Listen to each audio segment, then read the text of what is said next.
Já alguma vez sentiu que pegar num saco de compras um pouco mais pesado se tornou um desafio? Ou que subir um simples lanço de escadas o deixa a ofegar, como se tivesse corrido uma maratona? Talvez tenha notado que os seus braços e pernas já não parecem tão firmes como antes, ou que se cansa muito mais depressa ao fazer as tarefas do dia a dia. Esta perda de força e de energia não é apenas uma parte inevitável do envelhecimento. É um sinal de alerta de algo chamado sarcopenia, a perda de massa muscular relacionada com a idade. E o perigo real não é apenas sentir-se mais fraco, é a perda de independência, o aumento do risco de quedas e a sensação de que o seu corpo o está a atrair. Muitas pessoas pensam que a solução é simplesmente comer mais proteína, mas essa é apenas metade da história. Existe um erro crucial que quase toda a gente com mais de 60 anos comete com a proteína. Um erro que pode estar a acelerar a perda de músculo em vez de a reverter. Neste vídeo, vamos desvendar este segredo. Vamos descobrir juntos não só qual é este erro, mas também os hábitos simples e práticos que pode adotar hoje mesmo para começar a reconstruir a sua força, a sua vitalidade e a sua confiança. E fique até ao fim, porque a última dica é algo que provavelmente o seu médico nunca lhe disse, mas que pode ser a chave que faltava para transformar completamente a sua saúde. Então, qual é este grande erro, este equívoco que está a sabotar os esforços de tantas pessoas que tentam manter-se fortes e ativas? É a forma como distribuímos a proteína ao longo do dia. Pense um pouco no seu dia alimentar típico. Para muitos de nós, em Portugal, o pequeno almoço é algo leve. Talvez um pãozinho com manteiga ou compota e um galão. Depois, ao almoço, talvez uma sopa reconfortante e uma peça de fruta. E é ao jantar que finalmente nos sentamos para uma refeição mais substancial, com um bom bife, um pedaço de peixe ou uma dose generosa de frango. Parece-lhe familiar? Pois bem, é precisamente aqui que reside o problema. O nosso corpo, especialmente depois dos 60 anos, tem uma capacidade limitada para usar a proteína para construir músculo de cada vez. Imagine que os seus músculos são uma obra em construção e a proteína são os tijolos. Se todos os caminhões de tijolos chegarem ao mesmo tempo, no final do dia, os trabalhadores só conseguirão usar uma parte deles. O resto dos tijolos fica a acumular-se, sem utilidade, ou é simplesmente descartado. É exatamente isso que acontece no nosso corpo. Quando consumimos uma quantidade enorme de proteína numa única refeição, o nosso organismo usa o que precisa para a reparação muscular naquele momento. Mas o excesso? Bem, esse excesso não é guardado para mais tarde. Ou é convertido em energia, ou pior, armazenado como gordura. Enquanto isso, durante o pequeno almoço e o almoço, quando comeu muito pouca proteína, os seus músculos estiveram literalmente a passar fome, sem os tijolos necessários para se repararem e fortalecerem. Com a idade, os nossos músculos tornam-se um pouco mais teimosos. Eles precisam de um sinal mais forte para começarem o processo de construção. Os cientistas chamam a isto o limiar de leucina. A leucina é um aminoácido, uma das peças que compõem a proteína, e funciona como o interruptor que liga a máquina de construção muscular. Em pessoas mais jovens, basta uma pequena quantidade de leucina para ligar o interruptor. Mas à medida que envelhecemos, precisamos de uma dose maior. Aquele pão com manteiga de manhã não chega nem perto de ligar o interruptor. A sopa ao almoço? Também não. Assim, durante 2/3 do dia, a sua construção muscular está desligada. Só à noite, com o grande jantar, é que a máquina finalmente se liga, mas aí já é tarde demais para compensar as horas perdidas. O primeiro e mais importante hábito para reverter a sarcopenia é, portanto, distribuir a sua ingestão de proteína de forma equilibrada pelas 3 refeições principais: pequeno almoço, almoço e jantar. O objetivo é dar aos seus músculos um fornecimento constante de materiais de construção ao longo de todo o dia. Pense em atingir cerca de 25 a 30 gramas de proteína em cada uma dessas refeições. Eu sei que 25 gramas pode soar como um número abstrato, por isso vamos torná-lo real. Em vez do pão com manteiga, que tal começar o dia com 2 ovos mexidos? Isso já lhe dá cerca de 12 a 15 gramas de proteína. Se juntar uma fatia de queijo ou um iogurte grego natural, já está a chegar perto do seu objetivo. Imagine a diferença. Em vez de começar o dia com os músculos em modo de espera, está a dar-lhes um sinal claro e forte para acordarem e começarem a trabalhar. Ao almoço, em vez de apenas uma sopa, por que não enriquecê-la? Adicione um pouco de frango desfiado, um punhado de grão de bico ou lentilhas, ou até mesmo um ovo cozido partido em pedaços.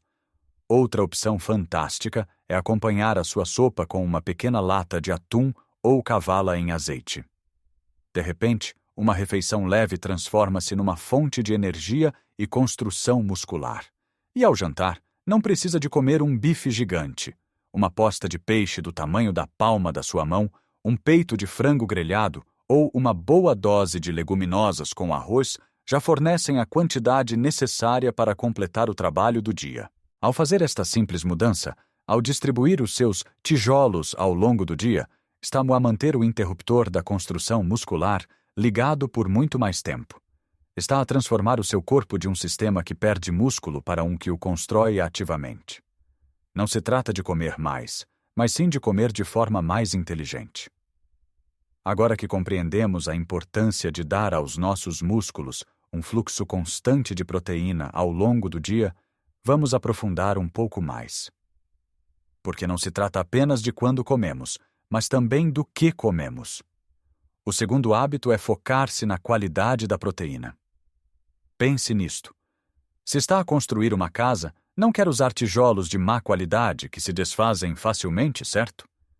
Quer os melhores e mais resistentes tijolos disponíveis. O mesmo se aplica aos nossos músculos. Nem todas as proteínas são criadas da mesma forma. Existem as chamadas proteínas completas, que contêm todos os aminoácidos essenciais de que o nosso corpo precisa para construir tecidos. Estas encontram-se principalmente em fontes animais, como carne, peixe, ovos e laticínios. Depois, há as proteínas incompletas, mais comuns em fontes vegetais, que podem não ter um ou mais destes aminoácidos essenciais. Isto não significa que as proteínas vegetais sejam más, de todo. Significa apenas que precisamos de ser um pouco mais espertos e combiná-las para obter o perfil completo. O clássico prato português de arroz com feijão, por exemplo, é uma combinação genial que cria uma proteína completa. O que um tem, o outro complementa. Mas vamos voltar àquele aminoácido mágico que mencionamos, a leucina. A leucina é o capataz da obra. É ela que dá a ordem para começar a construção. E algumas fontes de proteína são muito mais ricas em leucina do que outras. Os laticínios, como o iogurte grego, o queijo cottage ou o nosso requeijão, e a proteína de soro de leite, o whey protein, são particularmente ricos em leucina. A carne vermelha, o frango e o peixe também são excelentes fontes. Por isso, ao escolher as suas proteínas, pense na qualidade e no teor de leucina. Em vez de enchidos processados, opte por um peito de frango grelhado. Em vez de um iogurte açucarado com sabor a fruta, escolha um iogurte grego natural e adicione-lhe fruta fresca. Pequenas trocas que fazem uma diferença enorme na eficácia com que o seu corpo usa a proteína. O terceiro hábito é talvez o mais crucial de todos, porque sem ele, todo o esforço com a alimentação pode ser em vão. Tem de dar aos seus músculos um motivo para crescer. Pode dar-lhes todos os tijolos do mundo, mas se os trabalhadores não tiverem um projeto para construir, os tijolos ficarão empilhados no canto. Esse projeto, esse estímulo, é o exercício de resistência. E, por favor, quando ouve a palavra exercício, não imagine imediatamente um ginásio cheio de jovens a levantar pesos enormes. O exercício de resistência para alguém com mais de 60 anos pode ser incrivelmente simples e feito no conforto da sua casa. O princípio é simples. Temos de desafiar os nossos músculos um pouco para além do que estão habituados. É este desafio que lhes sinaliza: ei, preciso de ficar mais forte para fazer isto. E então, quando lhes dá a proteína, eles têm um propósito para a usar. O que pode fazer? Comece com algo básico. Use o seu próprio peso corporal. Sente-se e levante-se de uma cadeira 10 vezes seguidas, sem usar as mãos para se apoiar. Isto é um agachamento, um dos melhores exercícios que existem para fortalecer as pernas e os glúteos, os maiores músculos do nosso corpo. Outro exemplo: encoste-se a uma parede e faça flexões contra ela. É uma forma segura de trabalhar o peito, os ombros e os braços. Se tiver umas latas de feijão ou umas garrafas de água, pode usá-las como pequenos pesos para fazer exercícios para os bíceps. Elásticos de resistência são outra ferramenta fantástica e barata. Pode usá-los para uma variedade enorme de exercícios que fortalecem todo o corpo. O importante é a consistência. Tente fazer algo 2 a 3 vezes por semana. Não precisa de ser longo, 20 a 30 minutos é suficiente. O segredo é combinar este estímulo com a sua ingestão de proteína. Tente consumir uma das suas refeições ricas em proteína na hora ou 2 seguintes ao seu exercício. É neste período que os seus músculos estão mais receptivos aos tijolos que lhes está a dar. É como alimentar os trabalhadores logo depois de um dia de trabalho árduo. Eles usarão os nutrientes de forma muito mais eficiente para reparar e reconstruir. Juntar estes 2 hábitos, proteína de alta qualidade e um pouco de exercício de resistência, cria uma sinergia poderosa que diz ao seu corpo, de forma inequívoca, que não é tempo de desistir, mas sim de reconstruir. Já falamos sobre a importância de distribuir a proteína ao longo do dia, de escolher fontes de alta qualidade e de combinar tudo isto com o estímulo do exercício. Mas há outro elemento que muitas vezes é mal compreendido e pode sabotar todos os seus esforços. O quarto hábito é não ter medo dos hidratos de carbono e das gorduras saudáveis. Nos últimos anos, os hidratos de carbono ganharam uma má reputação. Muitas pessoas cortam no pão, no arroz, na massa e na batata, pensando que estão a ser mais saudáveis. Mas para quem quer construir músculo, isto pode ser um erro tremendo. Pense nos hidratos de carbono como o combustível para os seus trabalhadores. A proteína são os tijolos, o exercício é o projeto, mas os hidratos de carbono são a energia que permite que todo o trabalho seja feito. Se não der energia suficiente ao seu corpo através de bons hidratos de carbono, adivinhe o que ele vai fazer?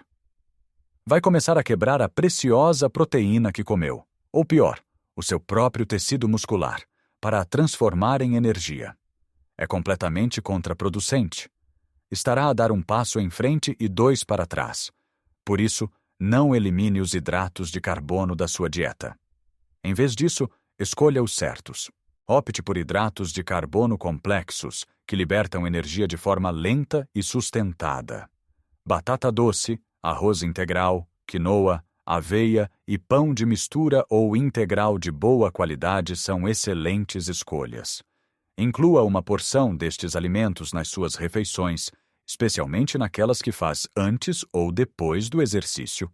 Eles vão fornecer a energia necessária para o treino e ajudar a transportar a proteína para dentro das células musculares depois. Da mesma forma, as gorduras saudáveis são vitais. O nosso azeite, o abacate, os frutos secos, como as nozes e as amêndoas, e os peixes gordos, como a sardinha e o salmão, são fundamentais para a produção de hormonas, incluindo aquelas que ajudam a manter a massa muscular. Uma dieta demasiado baixa em gordura pode desequilibrar o seu sistema hormonal e dificultar o ganho de músculo. E agora, chegamos àquela dica final, a peça do puzzle que muitas vezes é completamente ignorada, mas que é sem dúvida uma das mais importantes. É o segredo que une tudo. O quinto hábito é priorizar o sono. Pode fazer tudo certo durante o dia, comer a proteína certa na hora certa, fazer o seu exercício, mas se não dormir bem à noite, o seu corpo não terá a oportunidade de fazer o trabalho de reparação. É durante as fases de sono profundo que o nosso corpo liberta a hormona do crescimento, que é fundamental para a reparação de tecidos e a construção muscular. O sono é o turno da noite da sua equipa de construção. Se os trabalhadores não tiverem essa pausa para assentar os tijolos e deixar a argamassa secar, a estrutura ficará fraca. Eu sei o que pode estar a pensar. Dormir bem é mais fácil de dizer do que de fazer à nossa idade. E tem toda a razão. O sono pode tornar-se mais leve e interrompido, mas há pequenas coisas que podemos fazer para melhorar a sua qualidade. Tente criar uma rotina relaxante antes de ir para a cama. Desligue a televisão, o telemóvel e o tablet pelo menos 1 hora antes de se deitar. A luz azul destes ecrãs interfere com a produção de melatonina, a hormona do sono. Em vez disso, leia um livro, ouça música calma ou tome um banho morno. Certifique-se de que o seu quarto está o mais escuro, silencioso e fresco possível. Evite refeições pesadas, cafeína ou álcool perto da hora de dormir. Ao dar ao seu corpo o descanso de que ele necessita, está a permitir que todo o bom trabalho que fez durante o dia se consolide. Como pode ver, reverter a sarcopenia não se trata de uma única solução mágica. É sobre criar uma sinfonia para a sua saúde, onde cada instrumento desempenha o seu papel vital. Começa por acordar os seus músculos com um pequeno almoço rico em proteínas, continua a alimentá-los ao longo do dia com fontes de qualidade, dá-lhes um propósito para crescer com um pouco de movimento, fornece-lhes a energia de que precisam com bons hidratos de carbono e, finalmente, concede-lhes o tempo sagrado de que necessitam para se reconstruírem mais fortes durante a noite. Lembre-se, não precisa de mudar tudo de um dia para o outro. A perfeição é inimiga do progresso. Comece com uma coisa. Talvez esta semana o seu objetivo seja apenas adicionar 2 ovos ao seu pequeno almoço. Na próxima semana, talvez tente fazer os agachamentos na cadeira 3 vezes. Pequenos passos, dados de forma consistente, são os que levam às maiores transformações. Você tem dentro de si o poder de se sentir mais forte, mais enérgico e mais dono da sua vida. A força não é um privilégio da juventude, é o resultado de hábitos inteligentes e consistentes. Gostaria muito de saber o que pensa. Qual destes hábitos lhe pareceu mais surpreendente ou mais difícil de implementar? Tem alguma dica sua que gostaria de partilhar para se manter forte e ativo? Por favor, partilhe as suas ideias e experiências nos comentários abaixo. A sua história pode inspirar e ajudar outra pessoa que esteja a passar pelo mesmo. Se achou este vídeo útil e informativo, peço-lhe que deixe um gosto. Esse simples clique ajuda imenso a que o YouTube mostre este vídeo a mais pessoas que podem beneficiar desta mensagem. E claro, se ainda não o fez, convido-o a subscrever o canal e a ativar o sininho das notificações. Assim, não perderá os nossos próximos vídeos, repletos de dicas para viver uma vida plena, saudável e vibrante em qualquer idade. Muito obrigado por ter passado este tempo comigo. Lembre-se sempre, a idade pode ser apenas um número no seu bilhete de identidade, mas a sua força é uma escolha que faz todos os dias. Faça a escolha de ser forte hoje e sempre. Até a próxima!